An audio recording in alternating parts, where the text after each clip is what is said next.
You ask Tiger to solve.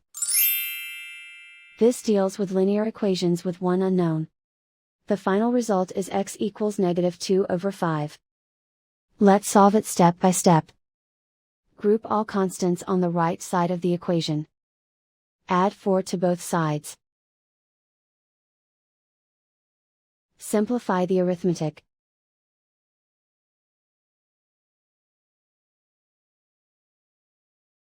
Isolate the x. Divide both sides by -10. Cancel out the negatives. Simplify the fraction. Move the negative sign from the denominator to the numerator. Find the greatest common factor of the numerator and denominator. Factor out and cancel the greatest common factor.